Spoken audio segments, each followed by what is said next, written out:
देखिए, Donald Trump के दिमाग में ये बात बैठ चुकी है कि उन्होंने ये युद्ध रुकवाया है। वो इसको 100 से ज्यादा बार रिपीट कर चुके हैं। ठीक है, बात यह है कि शहबाज शरीफ ने इनकी ईगो को मसाज किया। जब ऑपरेशन सिंदूर चल रहा था, पाकिस्तान फंस गया था, पाकिस्तान को लग रहा था भारी नुकसान होने जा रहा है, हो भी रहा था।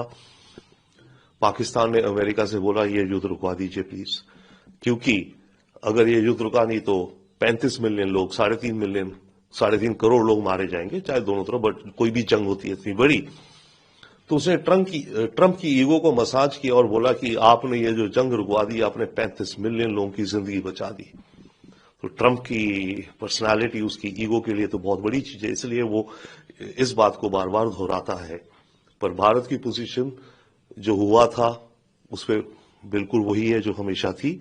हम किसी थर्ड पार्टी के इंटरवेंशन को एंटरटेन ही नहीं करते। इन हमारे कोई भी बायलैटरल रिलेशंस हो, हम थर्ड पार्टी को इंटरवेन नहीं करने का राइट देते। प्रधानमंत्री मोदी इजरायल विजिट पे जा रहे हैं और कई मुद्दे हैं, डिफेंस, सिक्योरिटी, ट्रेड टाइज। देखिए, विजिट बहुत अहम है और बहुत ही क्रिटिकल मौके में आ रही है दुनिया में, जबकि एक नया वर्ल्ड ऑर्डर सा बन रहा है। इस रीजन में हमारे बहुत इंटरेस्ट हैं और फिलहाल रीजनल गर्मी इतनी है कि ईरान पर कभी भी एक्शन कुछ हो सकता है वहां पर, तो बहुत ही टेंस वक्त है ये। इजराइल और भारत के रिश्ते बहुत अच्छे हैं, लंबे टाइम से अच्छे हैं, खासकर टेक्नोलॉजी, एंटरप्रेन्योरशिप को लेकर के, कोऑपरेशन इन साइबर सिक्योरिटी, इंटेलिजेंस शेयरिंग इत्यादि, उसके अलावा डिफेंस के आइटम्स। इजराइल के लिए हम एक बहुत बड़ी मार्केट है। हमने पिछले आई थिंक 20 सालों में 2022-24 तक करीब $20 बिलियन के डिफेंस आइटम्स खरीदे हैं इजराइल से। हमारी इतनी बड़ी मार्केट है, दुनिया की सबसे बड़ी। हम डेमोक्रेसी, हमारा जियोपॉलिटिकल वजन है।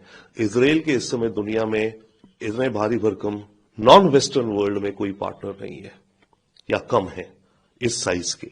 तो इजराइल को भारत की एक तरह से कहें तो अच्छी खासी जरूरत भी है और हमें भी है। हमें है technology sharing, of course, defence में, टेक्नोलॉजी में, प्लस हमारा जो इंडिया मिडिल ईस्ट कॉरिडोर हम बना रहे हैं, यूरोप तक जो प्लानिंग है, उसके चलते वहां शांति होनी चाहिए। प्लस हम I2U2, Israel, India, UAE, America geopolitical एक कहिए तो ब्रिज बनाने की बात कर रहे हैं। प्लस इस सारे इलाके में हमारा डायस्पोरा बहुत बड़े नंबर्स में रहता है। तो मल्टीपल चीजें हैं जिसके चलते हमारे रिश्ते इजराइल के साथ बहुत अहम हो जाते हैं। जो हेक्सागन अलायंस की बात करिए, ये अभी जस्ट अनाउंस ही करा है उन्होंने। इसके पीछे उनके डिटेल्स क्या है वो देखने होंगे, परंतु पहली नजर में अगर देखा जाए तो भारत को इसको बहुत ही केयरफुली हैंडल करना चाहिए, क्योंकि नेतन्याहू का ये जो हेक्सागन अलायंस का है, इसमें भारत है, इजराइल है, ग्रीस है, साइप्रस है और कुछ अरब देश होंगे, कुछ अफ्रीकन देश होंगे, जो मिल करके शिया रेडिकल और सुन्नी रेडिकल के खिलाफ कदम उठाएंगे। अब ऐसे में कौन से शिया रेडिकल है, कौन सा फ्रीडम फाइटर है, ये कैसे डिटरमिन होगा? ये बहुत ही कॉम्प्लेक्स मामला होगा। और खास करके कल अगर इजराइल कहे कि ईरान के साथ जो हमें ऐसे कदम उठाने हैं, तो क्या भारत उठाएगा? तो मेरे विचार से हम इस हेक्सागन अलायंस से फिलहाल दूर रहेंगे, इवॉल्व करेंगे, देखेंगे है क्या, क्योंकि ये मुझे उसी तरह का पैरेलल दिख रहा है जैसे बोर्ड ऑफ पीस ट्रंप ने बना दिया, ओके, कि दुनिया भर के जो कॉन्फ्लिक्ट होंगे उनके पंचायती हम करेंगे, ट्रंप करेंगे बैठ के। अब कल को कश्मीर के मुद्दे को भी लेकर के पाकिस्तान ने वहां अर्जी लगाई, उसने बोला हाँ जी पंचायत करो। हमने इसलिए नहीं ज्वाइन किया ना बोर्ड ऑफ पीस। तो सिमिलरली ये जो हेक्सागन अलायंस है, अगर इसमें हम, अगर बनती है ये, अभी तो बातों में है केवल, राइट, और कोई मिलिट्री अलायंस नहीं होगी, बट फिर भी एक वो होगा, ग्रुपिंग होगी। तो उसमें कल को हो जी ईरान को लेकर के, ईरान को बिठा करके उसके ऊपर पंचायत करें कि ईरान ये कर रहा है, इसको कैसे निपटाया जाए। क्या हम उसमें शामिल होंगे? मेरे विचार से नहीं, या हम सोचेंगे। तो अभी बहुत अर्ली है इसके बारे में।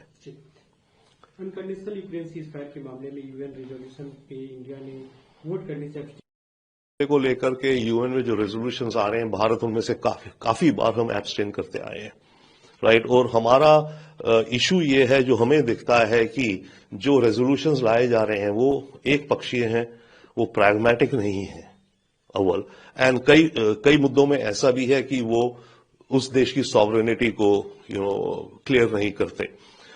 तो हम बार बार कह रहे हैं कि यूक्रेन में शांति चाहिए।